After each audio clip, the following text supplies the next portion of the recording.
players.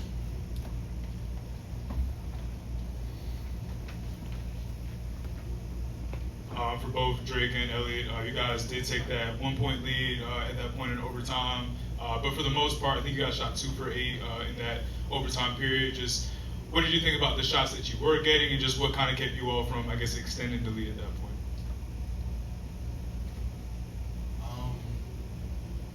I think they just didn't fall, really. I thought we took great shots. I thought the right players took the shots. Just, yeah, they just didn't fall.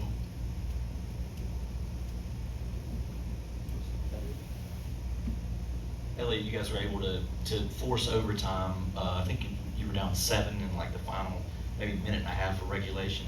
How did you think you guys were able to pull that off? What sort of fight did you see and the way you guys able to extend the game?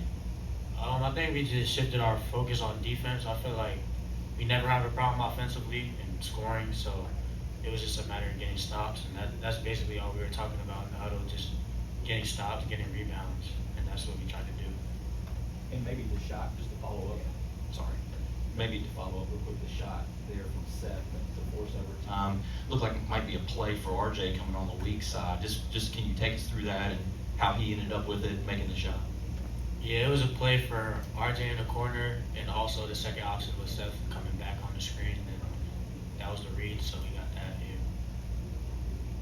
For both players, it's a tough loss, but what can you take from this time that you've had here in Maui, and what do you want to really focus on as you start to move forward to the rest of your season?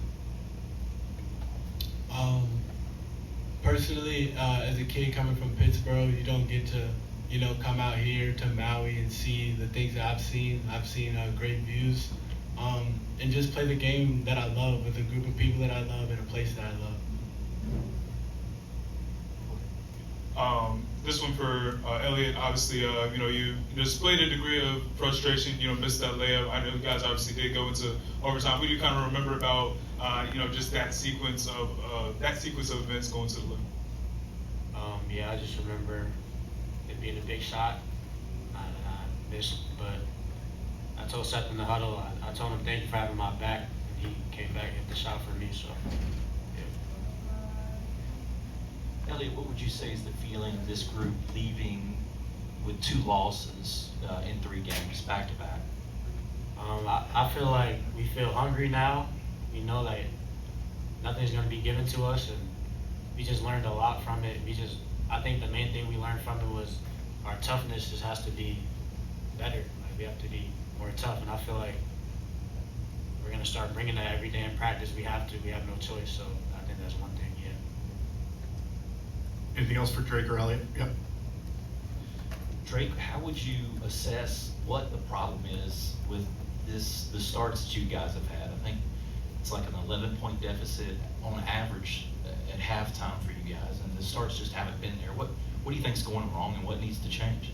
Well, first, you're exactly right. Yeah, we do come out flat and just put ourselves in a hole into where we're trying to come back the whole game. But yeah, like Elliott had said, I think it's just the toughness. We gotta, want to get the 50-50 balls, want to get defensive rebounds, offensive rebounds. We have to do all the dirty work, and I think we'll do that continuing forward. Drake, the last few games, you've really taken a bigger role. Seems like confidence is up on both ends of the floor. What's been working for you, and what's your headspace at this point? Just to keep playing and just growing my game, and whatever is asked of me by my coaches, my teammates, I feel like I can do it at a high level. And yeah, just going forward, I'm just looking forward to the next game. All right, let's let Drake and Elliott head back with the team. Any questions for Coach? thank you, guys. Appreciate it. Appreciate it, Drake. Thank you. Hubert, Xavier Booker for them has not really done much of note this season and had a really impactful second half. I'm just wondering what, at this point, the scouting report was on him, given what he had done this year, and what you thought of his impact on the game for them. Well, I thought he had a huge impact on both ends of the floor. I felt like his length defensively, when we tried to get to the basket, if he didn't block a shot, he altered a shot. I felt like from an offensive standpoint, he played to his size. I would say normally he drifts to the outside and shoots threes, and did a really good job rolling to the basket, offensive rebounds, being able to finish around the basket with his length and his athleticism. And so I thought he caused problems with us on both ends of the floor. Coach, it feels like when you extend pressure, it unlocks your athleticism in your group. Have you thought about, from the jump, extending a little bit more, getting them locked in? It seems like I thought all about pressure. it a lot. Hubert, what did you think the difference was in that overtime period? Of course, small amount of time, obviously, but you guys go up one, they end up, kind of taking the lead, things like that. What do you think was the kind of the separator down the stretch? Well, it's always, the separator is just, the possession by possession, little details here, whether it's, it just comes down to a make or miss situation.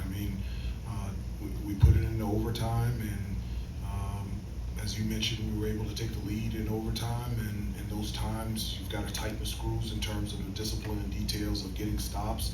Guys, they scored 50 points in the paint. That's just in shot 55% from the field. You guys can keep asking me questions, but it's right here.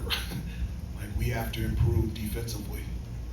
To say that we took it to overtime, letting a team score 55% from the field, 50 points in the paint. They beat us on the boards, and they beat us at the free throw line and win in overtime. It's right here. Hubert, to that point, do you have to change something defensively? Maybe with switching everything, I don't know. Does something, do you just have to change what you're doing defensively or with the lineup? Well, I definitely think this gives time to be able to look and do a deep dive in terms of doing something, maybe tweak, a little pivot, alter, or maybe even change. Because what we're doing defensively is not sustainable, especially against the good teams. We've always struggled defensively in the first half. Second half, we've picked it up. Now with the level of play that has increased, it's made it even more difficult. And so, yeah, you're right. We've got a game next week, and we've got a full week to really take a close look at some things that we're going to have to change, or maybe stay the course and work even harder to be able to put us in a position to do better consistently for longer periods of time on the defensive end. Hubert, what was the sequence that led to the technical, and did you think you deserved a technical? I'm not going to comment on that, but I never use profanity. I never show up anybody. Well, can you talk about Drake's emergence here? You're obviously getting more confidence in him because you're giving him more playing time. What is he doing to deserve all that playing time? Well, I would disagree. Just because he had playing time that I'm gaining confidence. I don't equate confidence in regards to a number on a stat sheet, but I was very happy with the way that Ian and Drake played. I thought they stepped up for us on both ends of the floor, and I was happy with their effort tonight. Hubert, where are you at on the starts? It's 3 straight games with double-digit deficits in the first half. Yeah. I know you don't like it, obviously. You're pulling your hair out at this. I don't have any hair. Same here. We're limited here. Where's the frustration level with this? And it's just, that's another thing. It feels like you just got to fix it. Well, no, this gives us one of the things that I love about playing in this tournament and playing the competition that we're playing is it really gives you a clear picture of the things that you need to work on. And so there's things that, there's problems that some people can't change. There's just no solution to it, and there's things that you can change. One of the things that I told the team is the things that need to be changed, I feel like can be with this group. I believe in this team. I love coaching them. They're a bunch of unbelievable, great kids, and I'm honored and blessed to be their coach. All right, one more question for Coach. Yeah, Hubert, have you found, obviously you guys, are wanting to be, the fast-paced team that you have been thus far, but when it comes to, the defensive side of the ball, does the, increase in possessions almost add for another challenge defensively, if that makes sense? Does the, from a points per game perspective, you know, the increase in possessions, like, does that create almost another challenge for you guys as a defense? I don't think so. I've said before to play at our pace. There needs to be a full commitment, and everybody's got to be in the best shape of their life. And we check those two boxes. Again, we gave up 50 points in the paint. We gave 50 points in the paint against Kansas. We only had the lead for 1 minute and 8 seconds, and in the game last night, we didn't take the lead once. We got to find a way to get off to better starts in the first half and find a way to get better defensively and rebounding the basketball. And those are things that we're going to look at and fix and try to get better at. Thanks, Coach. Okay, thank you. Appreciate it. Thanks, Safe everybody. travels.